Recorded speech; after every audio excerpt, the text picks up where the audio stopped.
Alors au début, ce qui s'est passé avec l'implantation de Natura 2000, et notamment en France, c'est que c'était quelque chose qui avait été imposé par l'État, enfin qui avait été essayé d'être imposé par l'État.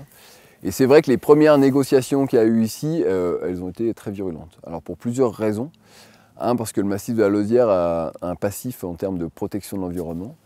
Il y a très longtemps, dans les années 90, il y avait un projet de réserve naturelle ici, voilà, où les gens s'étaient opposés. Et là, on avait vraiment un camp pour, un camp contre. Ils se sont rencontrés au col de la Madeleine, il y a eu des manifestations pour les pour les contre.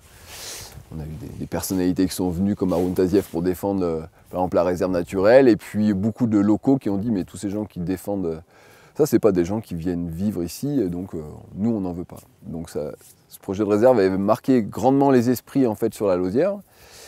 Donc quand est arrivé Natura 2000, au final, ça n'a pas été très bien perçu. Il y a eu moi j'étais pas encore là, mais il y avait eu des réunions un petit peu vives qui ont été faites en préfecture et tout ça. Et puis finalement c'était un petit peu tombé, et le projet est revenu.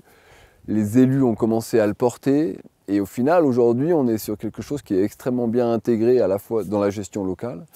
Tous les communes locaux et les acteurs locaux l'ont pris finalement en main et utilisent en fait les différents outils mis à leur disposition sur la gestion de Natura 2000. Et notamment, le grand travail se fait avec les agriculteurs du secteur.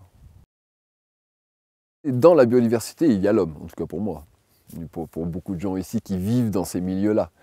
Sans l'homme, finalement, la notion de biodiversité n'existerait pas. Et en plus, Natura 2000, c'est vraiment intéressant pour ça. C'est vraiment un outil qui est là pour concilier le maintien de la biodiversité avec les activités humaines. On est sur la commune de Cellier, non loin du col de la Madeleine, à peu près 1800 mètres d'altitude. En haut de la forêt, avant que commence un petit peu la lande, et puis les éboulis un petit peu, les pelouses et les éboulis un petit peu plus haut. Et donc cette zone-là, elle est extrêmement intéressante et extrêmement riche. Notamment, elle est intéressante pour le tétra, parce que c'est à la fois une zone d'hivernage où le tétra vient se cacher l'hiver en faisant des igloos dans la neige, où il va rester ici quelques jours.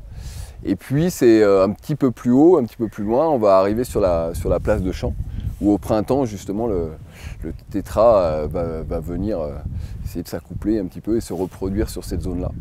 Et puis en plus, ce sera où on est, là, pile ici, là, c'est la zone aussi des nichés pour les petits, où les poules vont élever en fait, leurs petits et les nourrir pendant la période estivale, en tout cas jusqu'à fin juillet, voilà, début août, où ils seront un petit peu plus autonomes. Toute cette zone, ce qu'on appelle la zone de combat entre la forêt et puis les pâturages, les pelouses, c'est vrai que c'est une zone où ils se nourrissent en fait. Voilà. Et donc là, ça c'est intéressant, ils vont trouver des petites baies, des petits insectes. Et dans cette zone-là, qu'on appelle, c'est un milieu en mosaïque en fait, où on a quelques génévriers, quelques épicéas, des rhododendrons, une fois un petit peu d'arcos, choses comme ça. Voilà. C'est des milieux à la fois ils peuvent se cacher, à la fois ils peuvent s'envoler. Et donc voilà, c'est des milieux semi-ouverts où vraiment c'est leur habitat de prédilection.